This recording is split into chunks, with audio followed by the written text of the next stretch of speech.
দেখুন, বিষয়টা হচ্ছে যে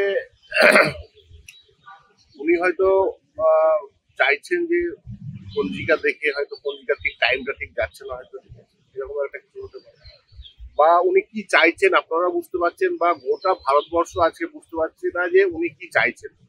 সংসদীয় রাজনীতিতে আমার মনে হচ্ছে যেন এটা একটা ব্যতিক্রম কোনো ঘটনা, এই ঘটনাটা। না, সত্যি হয়তো গুরুত্বপূর্ণ কাজ আছে, কিন্তু দেখে তো মনে হচ্ছে যে আমি পালিয়ে যাচ্ছি।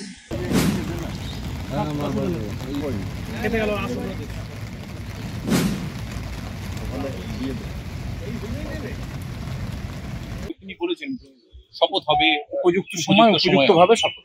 কি বলবেন? দেখুন, বিষয়টা হচ্ছে যে উনি হয়তো চাইছেন যে পঞ্জিকা দেখে হয়তো পঞ্জিকা ঠিক টাইমটা ঠিক যাচ্ছে না, হয়তো এরকম একটা কিছু হতে পারে। বা উনি কি চাইছেন আপনারা বুঝতে পারছেন, বা গোটা ভারতবর্ষ আজকে বুঝতে পারছে না যে উনি কি চাইছেন।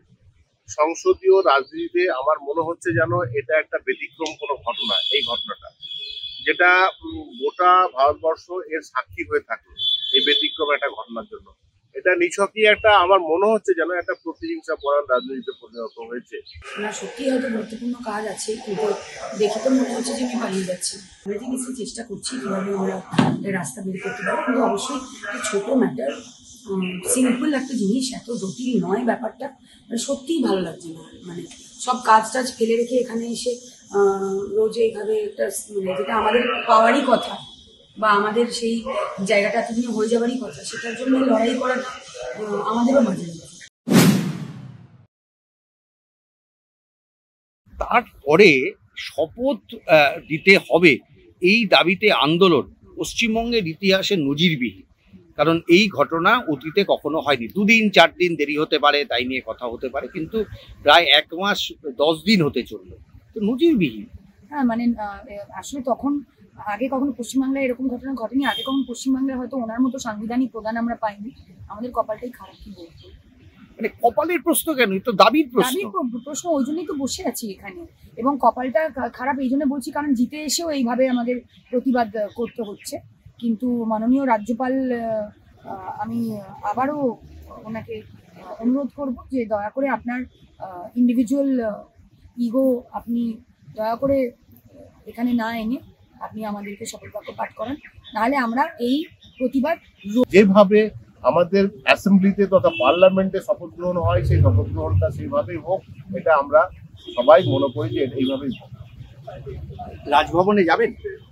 না, রাজভবনে যাওয়ার এখন আর কোনো প্রশ্নই নেই।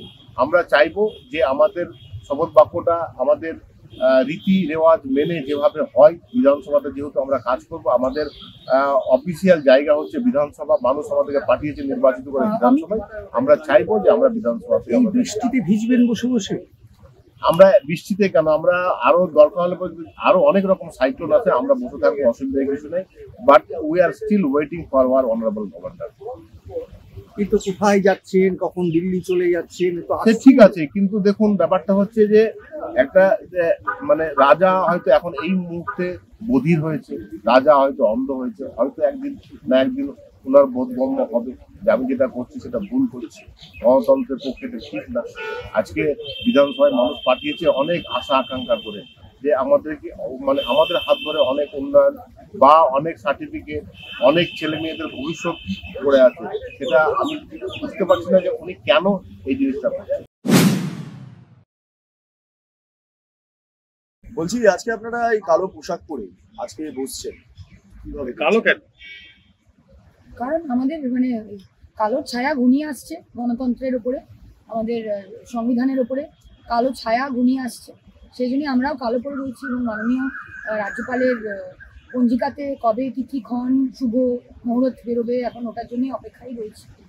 উনি তো বলেছেন যে ঠিক সময় হবে, তো ওনার সেই শুভ মুহূর্তে যবে বেরোবে সেই অপেক্ষায় রয়েছে।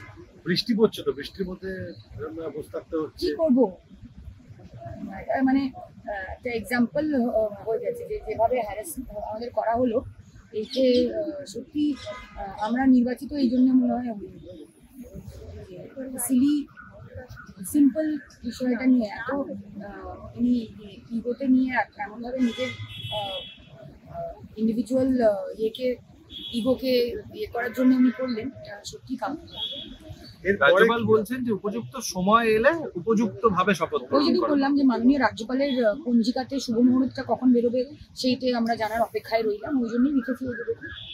ওই জন্যই কিন্তু লিখেছি। এটা নিয়ে আর কতদিন, মানে আপনারা রোজই এখানে অবস্থান করছেন, ধর্নায় বসছেন, রাজ্যপাল তো উপযুক্ত উনি সময় তো আমাদের আওয়াজও শুনতে পাচ্ছেন না, আমরা যেটা করছি ওটা দেখতে পাচ্ছেন কিনা জানি না, উনি একতরফা ওনার মতো করে যাচ্ছেন। দেখুন, আমরা এই কথাগুলো বলতেই চাই না, কিন্তু না বলেও থাকতে পারছি না। দেখা যাক ওনার শুভ দিনক্ষণ কবে আসে।